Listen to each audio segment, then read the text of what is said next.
Welcome back. YCP Rajya Sabha అభ్యర్థులుగా YV Subbareddy, మేడ రఘునాథ్ రెడ్డి, గొల్ల బాబురావు నామినేషన్లు వేశారు. అసెంబ్లీ జాయింట్ సెక్రటరీ, రాజ్యసభ ఎన్నికల రిటర్నింగ్ అధికారి విజయరాజు దగ్గర నామినేషన్లు దాఖలు చేశారు. అంతకుముందు ముగ్గురు అభ్యర్థుల తాడేపల్లి క్యాంపు కార్యాలయంలో సీఎం జగన్ ను కలిశారు. వారికి సీఎం బీ ఫామ్లు అందించారు. ఏప్రిల్ చివరిలో పదవీకాలం ముగియబోతున్న రాజ్యసభ అభ్యర్థుల స్థానాలకు ఎన్నికల షెడ్యూల్ విడుదలైంది.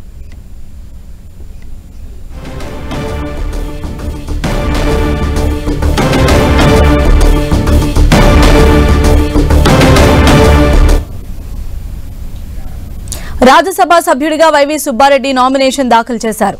రాజ్యసభ సభ్యుడిగా ప్రజా సమస్యలను, రాష్ట్రానికి మేలు చేసే అంశాలను సభలో లేవనెత్తుతానని వైవి సుబ్బారెడ్డి అన్నారు. ఏపీ ఎంపీలు బీజేపీకి బానిసలుగా వ్యవహరిస్తున్నారని చేసిన కామెంట్లను కొట్టిపారేశారు. షర్మిల అవగాహన లేకుండా మాట్లాడుతున్నారని అంటున్న వైవి సుబ్బారెడ్డితో మా ప్రతినిధి Vijay Chandran face to face.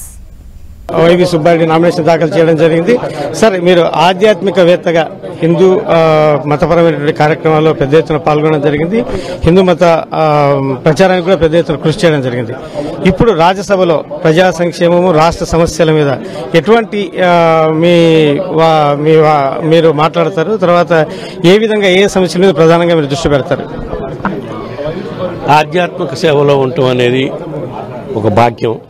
అది గౌరవ ముఖ్యమంత్రి కలియుగ ప్రత్యక్ష వెంకటేశ్వర స్వామి కల్పించిన అవకాశం. దానికి ముందు 2014 నుంచి 19 వరకు కూడా నేను పార్లమెంటు సభ్యుడిగా ఎన్నికయ్యా. ప్రజా సమస్యలపై నిరంతరము పార్లమెంట్లో పోరాటం చేసిన దాఖలాలు ఉన్నాయి.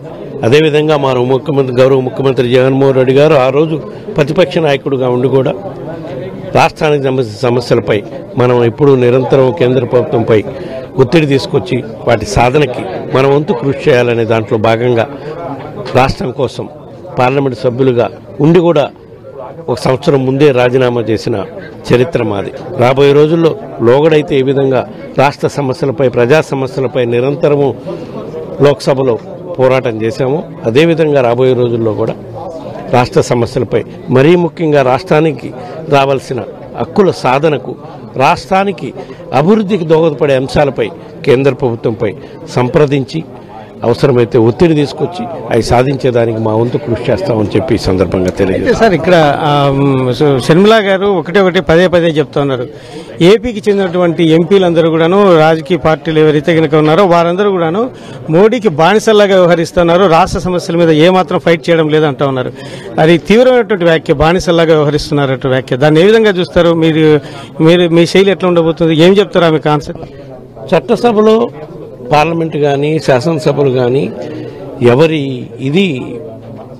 ఏ పార్టీ ఆదేశాలు ఆ పార్టీ పార్లమెంటు సభ్యులు పాటించే సంప్రదాయం ఉంది మన దేశంలో. దాని ప్రకారం మనం నిరంతరము పార్లమెంట్లో కూడా, పార్లమెంటు బయట కూడా రాష్ట్ర సమస్యలపై కేంద్ర ప్రభుత్వంతో మాట్లాడుతూనే ఉన్నాం.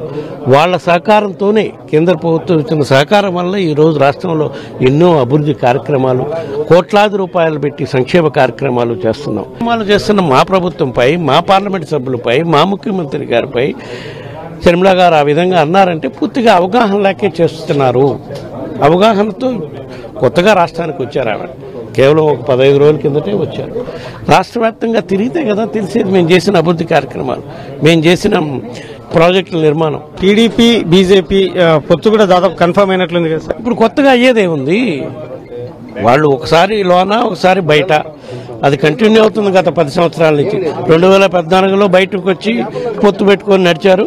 మళ్ళా 2014లో మధ్యలో మళ్ళా విడిపోయి ఏదో ఒకరి మీద ఒకరు చేసుకున్నారు. ఇప్పుడు తెరపైనకి కలుసుకోవడానికి వస్తున్నారు. వాళ్ళు తెర లోపల కూటమిగా వచ్చినా, తెరపైకి కూటమిగా వచ్చినా మాకు మా గౌరవ ముఖ్యమంత్రి గారు చేసే మంచి కార్యక్రమాలు, మా గౌరవ ముఖ్యమంత్రి గారు చేసే మేళ్ల వల్ల ప్రజలకి మా ప్రభుత్వంపై నమ్మకం ఉంది. ఈ రాష్ట్ర ప్రజలు ఏ విధంగా అయితే మళ్ళా ఈ రాష్ట్రానికి ఇన్ని సంక్షేమ కార్యక్రమాలు, అభివృద్ధి కార్యక్రమాలు అమలు చేస్తున్నారు, ఈ ప్రభుత్వమే కావాలని కోరుకున్నారు. కాబట్టి మళ్ళా మమ్మల్ని ఆశీర్వదిస్తారని చెప్పి ఈ సందర్భంగా తెలియజేస్తారు. ఇది షర్మిల చేసినటువంటి ఆరోపణలు ఏవైతే ఉన్నాయో అవి బానిసలుగా వ్యవహరిస్తున్నారు ఏపీకి చెందినటువంటి ఎంపీలు అనేటువంటిది, అది అవగాహన లోపంతో మాట్లాడుతున్నటువంటి మాటలే తప్ప అవి తెలిసి తెలియని మాటలని చెప్పేసి YV Subbareddy కొట్టిపారేస్తున్నారు.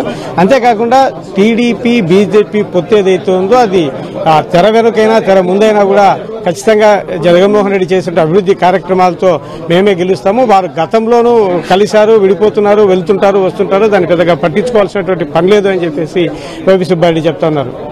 Camera నజగత్తో Vijayachandran, AP assembly వద్ద నుంచి.